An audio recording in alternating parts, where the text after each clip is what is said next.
ভিউসনিকের monitor লাইনআপগুলো আগে মার্কেটে available থাকলেও এগুলো মোস্টলি ছিল আন্ডার দ্য রেডার। এগুলো নিয়ে মানুষজন খুব একটা কথাবার্তা বলতো না, ইভেন গেমাররাও এই মনিটরগুলো নিয়ে খুব একটা ইন্টারেস্টেড দেখাতো না previously. But over the time ভিউসনিকের এই মনিটরগুলো বাংলাদেশের মার্কেটে অ্যাভেলেবল হওয়া শুরু করে। ইভেন ভিউসনিক তাদের ডিফারেন্ট মনিটরকে ডিফারেন্ট সেগমেন্টে ক্যাটাগরাইজ করা শুরু করে। তাদের কিছু স্টুডিও গ্রেড মনিটর রয়েছে যেগুলো বেস্ট লেভেলের কালার অ্যাকুরেসি প্রোভাইড করে। তাদের কিছু গেমিং সেন্ট্রিক মনিটর রয়েছে যেগুলো গেমারদের উদ্দেশ্য করে বানানো। যেহেতু ভিউসনিকের কথাই বলছি, সো বুঝে গেছেন আজকে স্টুডিওতে আছে ভিউসনিকের একটা গেমিং মনিটর। এই মনিটরটা ভিউসনিকের 1080p গেমিং মনিটর, যেটা কিনা 27 ইঞ্চের ফর্ম ফ্যাক্টরের সাথে আসছে। এই মনিটরটার রিফ্রেশ রেট 180 হার্জ 27 ইঞ্চি এবং 1080p এই ফর্ম ফ্যাক্টরের মনিটরটার দাম হচ্ছে 35,800 টাকা। এই প্রাইস রেঞ্জের ভিত্তিতে এই মনিটরটা কেমন এবং গেমিং এ এটা কেমন পারফর্ম করে থাকে সে ব্যাপারে বিস্তারিত আলোচনা করা হবে। ভিডিওতে আছে আমি ফাহিম, ফিরছি ইন্টার পরে।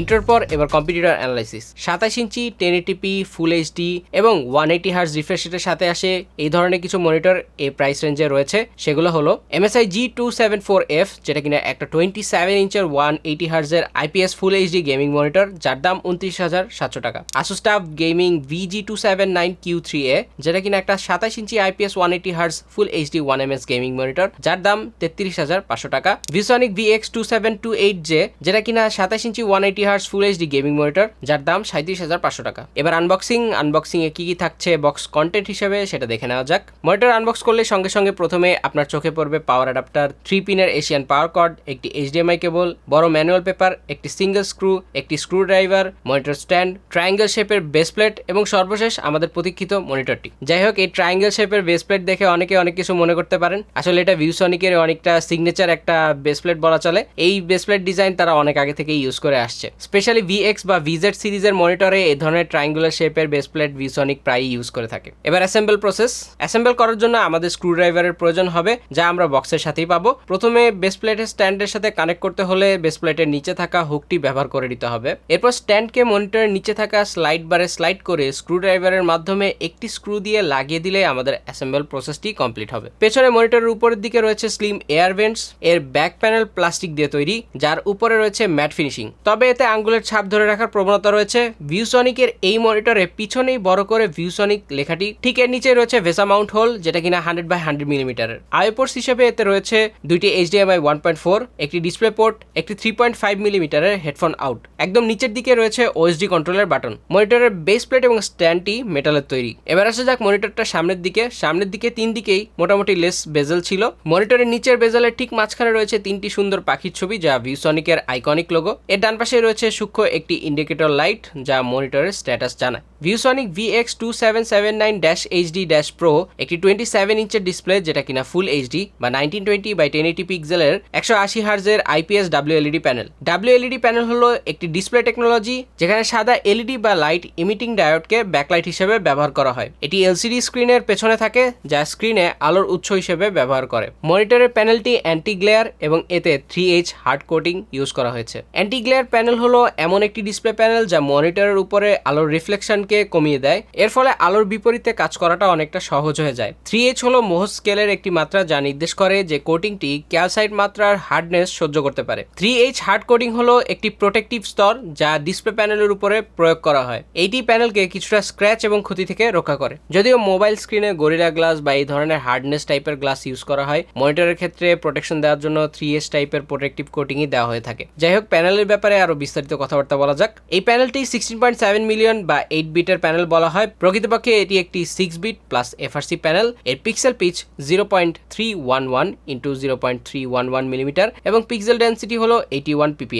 এই মনিটরটি ম্যাক্সিমাম 24 বিটের কালার প্রডিউস করতে পারে। মনিটরটার অ্যাসপেক্ট রেশিও 16:9, কন্ট্রাস্ট রেশিও 1000:1 এবং ডাইনামিক কন্ট্রাস্ট রেশিও 50 million:1। মনিটরটি হরাইজন্টালি এবং ভার্টিক্যালি এর viewing angle 178 degrees. Typical brightness এতে দাবি করা হচ্ছে 250 650 নিটস। এর সাথে সাথে ভিউসনিক HDR10 সাপোর্টেরও দাবি করে থাকছে। মনিটরটার রেসপন্স টাইম 1 মিলিসেকেন্ড MPRT-তে, স্ট্যান্ড সহ মনিটরটার ওজন 4.01 কেজি। ভিউসনিক দাবি করছে এটি 104% sRGB এবং 72% NTSC কালার গ্যামুট দেখাতে পারে। তাদের এই দাবিটা কতটুকু মেক সেন্স করে সেটা টেস্টিং এ বোঝা যাবে। অ্যাডিশনাল ফিচারের কথা বলতে গেলে এখানে থাকছে flicker free, low blue light, freezing support. এছাড়াও মনিটরে অ্যাডজাস্টমেন্ট ফিচার হিসেবে থাকছে টিল্ট অপশন, যেটা কিনা 5 থেকে 20 ডিগ্রিজ পর্যন্ত টিল্ট করতে পারে। মনিটরের অ্যাডাপ্টার ম্যাক্সিমাম 36 ওয়াট পর্যন্ত আউটপুট দিতে পারে এবং মনিটরের ম্যাক্সিমাম পাওয়ার কনজাম্পশন ছিল 34 ওয়াট এবং এভারেজ পাওয়ার কনজাম্পশন ছিল 28 থেকে 30 ওয়াটের আশেপাশে। এবার আসা যাক ওএসডি সেটিংস এর ব্যাপারে। ওএসডি সেটিংস চালু করলেই প্রথমে ইনপুট সিলেকশন অপশন পড়বে, এরপরে অডিও অ্যাডজাস্ট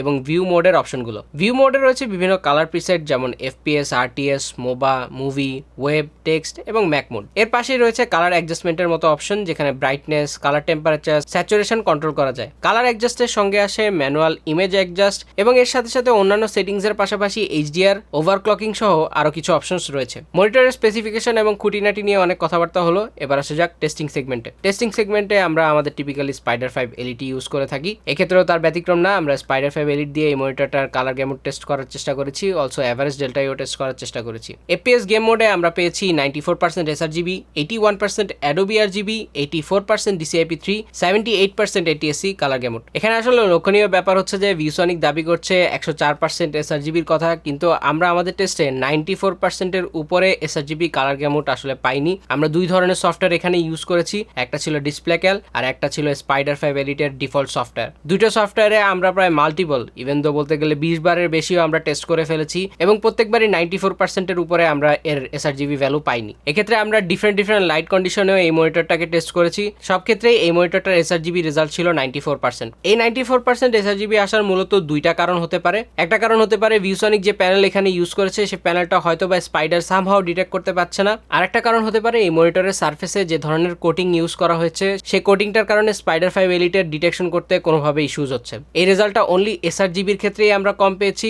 অন্যান্য যে কালার গ্যামুট বা ইভেন এভারেজ ডেল্টা এই রেজাল্টটা মোটামুটি অন পয়েন্টেই ছিল। To be very honest, sRGB যে 94% ভ্যালু আমরা এখানে পেয়েছি এজন্য যে মনিটরটা ফ্যাকাশে দেখাবে তা একদমই দেখাচ্ছে না। এক্ষেত্রে এই মনিটরটার এভারেজ ডেল্টা ই ছিল 1.96। একটা গেমিং মনিটরের এভারেজ ডেল্টা ই ভ্যালু 1.96 যথেষ্ট ভালো একটা রেজাল্ট বলা চলে। তবে স্পাইডার 5 এলিট ছাড়া অন্যান্য কালার মিটার বা কালার ক্যালিব্রেশন মিটার যদি আমাদের কাছে থাকতো তাহলে আমরা চেক করে নিতে পারতাম এবং একটা ক্রস চেকও করে নিতে পারতাম যে এই মনিটরটার আসলে অ্যাকচুয়াল sRGB ভ্যালু কত। যাই হোক, আমরা চেষ্টা করছি স্পাইডার 5 এলিটের বেটার অল্টারনেটিভ খোঁজার, স্টিল আমরা খুঁজছি এবং আমরা খুব শীঘ্রই একটা বেটার অল্টারনেটিভ নিয়ে আপনাদের সামনে হাজির হতে পারবো। যেহেতু এটা একটা গেমিং মনিটর, সো এতে ঘোস্টিং টেস্টও অবশ্যই করা হয়েছে। সো ঘোস্টিং টেস্টের রেজাল্টটা এবার বলে নেওয়া যাক। মনিটরটার রেসপন্স টাইম কন্ট্রোল করার জন্য ডিফারেন্ট মোড রয়েছে। সো নর্মাল এবং ফাস্ট মোডে মোটামুটি ঘোস্টিং একই লেভেলে ছিল, খুবই লেস নোটিসেবল ছিল। এক্ষেত্রে বলতেই হয় কম্পিটিটিভ গেমিং এর জন্য এই মনিটরটা একটা ভালো চয়েস হতে পারে। তবে ফাস্টেস্ট মোডে রেখে টেস্ট করলে নর্মাল এবং ফাস্ট মোড থেকে একটু হায়ার ঘোস্টিং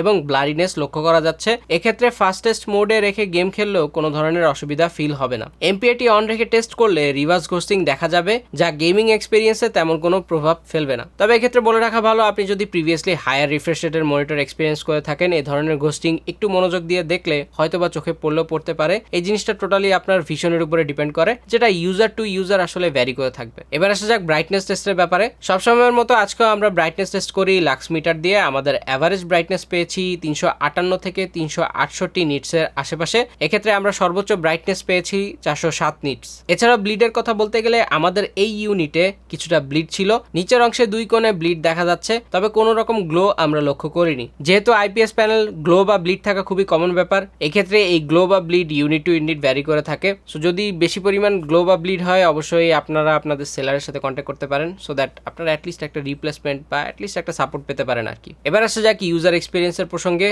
আমাদের হিউম্যান আইতে কেমন ছিল এই মনিটরটা। এই মনিটর দিয়ে স্টোরি মোড থেকে শুরু করে কম্পিটিটিভ গেমিং সবকিছুই আমরা স্মুথলি প্লে করেছি। 180 হার্জ রিফ্রেশ রেট এবং 1 মিলিসেকেন্ড MPRT থাকার কারণে গেমিং এক্সপিরিয়েন্স যথেষ্ট ফ্লুয়েন্টই ছিল। আমরা আমাদের এই মনিটর দিয়ে Shadow of the Tomb Raider, Call of Duty Warzone, Valorant এবং CSGO এর মতো গেমগুলো খেলে দেখেছি এবং আমাদের গেমিং এক্সপিরিয়েন্স যথেষ্ট ভালো ছিল। তেমনকি এই মনিটরের ঘোস্টিং ফিল করেনি এবং মোটামুটি ডে টু ডে গেমিং এবং কম্পিটিটিভ স্পোর্টসের জন্য এই মনিটরটা হতে পারে একটা ভালো অপশন। ভিডিওর একদম শেষ দিকে এবার প্রোজ অ্যান্ড কনসের ব্যাপারে কিছু কথাবার্তা বলা যাক। প্রথমে প্রোজের মধ্যে যেটা বলতে হয়, এটা একটা বড় display I mean 27 inch plus 180 hertz refresh রেটের সাথে আসছে, যেটা কিনা একটা মিনিমাল ঘোস্টিং দিচ্ছে এবং কম্পিটিটিভ স্পোর্টসের জন্য এটা হতে পারে একটা ভালো অপশন। এছাড়াও এর বিল্ড কোয়ালিটি যথেষ্ট ভালো ছিল, মেটাল এবং প্লাস্টিক বিল্ডের যে বিল্ড কোয়ালিটি ভিউসনিক সেই ক্ষেত্রে কোনো রকম কম্প্রোমাইজ করে নেই। সোফার বিল্ড কোয়ালিটি যথেষ্ট অ্যাকসেপ্টেবল ছিল বলা চলে। এবার আসা যাক এই মনিটরটার কনস বা ডাউন সাইডের ব্যাপারে। প্রথমেই বলতে হয় এই মনিটরটা 27 ইঞ্চ হলেও এটা একটা 1080p পিক্সেলের monitor, I mean full HD monitor. আমাদের মধ্যে অনেকেই আছেন যারা 27 ইঞ্চিতে মোস্টলি 2K প্রেফার করে থাকেন, তারা অনেকেই হয়তো বা 1080p অ্যাকসেপ্ট নাও করতে পারেন। সো 1080p অনেকের কাছে পিক্সেলেটেড মনে হতে পারে, স্পেশালি 27 ইঞ্চি। এই ধরনের রিভিউগুলোতে স্পেশালি 27 ইঞ্চি বা 1080p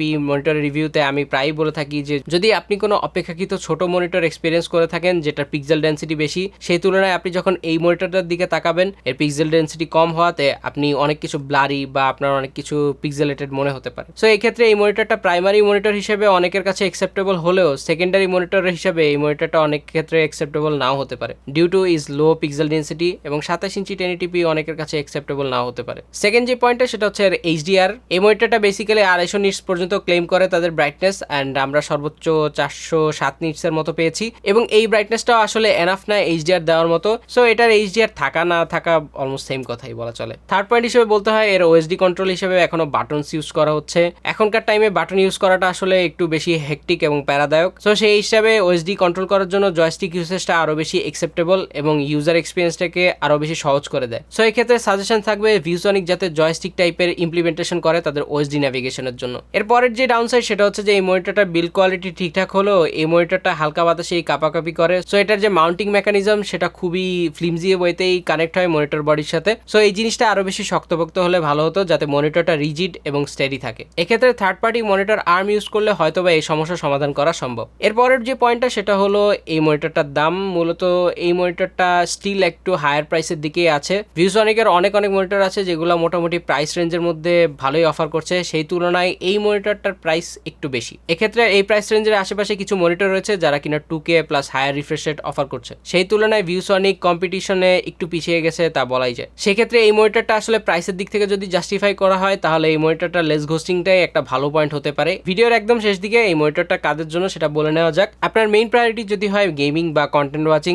এবং আপনার 27 ইঞ্চের মতো একটা ফর্ম ফ্যাক্টরের মনিটর লাগবে যেখানে আপনার 1080p হলেও অসুবিধা নেই, সেক্ষেত্রে এই মনিটরটা হতে পারে একটা ভালো অপশন। এক্ষেত্রে যদিও 30,000 টাকার আশেপাশে বা এর নিচে 27 ইঞ্চি 165 হার্জ মনিটর ইজিলি পাওয়া সম্ভব। সেক্ষেত্রে এই মনিটরটার প্রাইস যদি কিছুটা কম হয় বা ভিউসনিক কোনো রকম অফার দেয় বা প্রাইস কাট করে তখন হতে পারে এই মনিটরটা একটা ভালো অপশন। এনিওয়েজ 30,000 টাকার আশেপাশে মোটামুটি আমরা অনেকগুলো মনিটরের রিভিউ করেছি। আর কি মনিটর রিভিউ করতে পারি সে ব্যাপারে বিস্তারিত জানাতে পারেন কমেন্ট সেকশনে। আজকে এই পর্যন্তই, দেখা হবে পরের কোনো ভিডিওতে। টিল দেন আল্লাহ হাফেজ এন্ড আসসালামু আলাইকুম। তাদের এই দাবির যথার্থতা এত শব্দ কঠিন শব্দ কেন ইউজ করে বলা ভাই? তাদের এই দাবির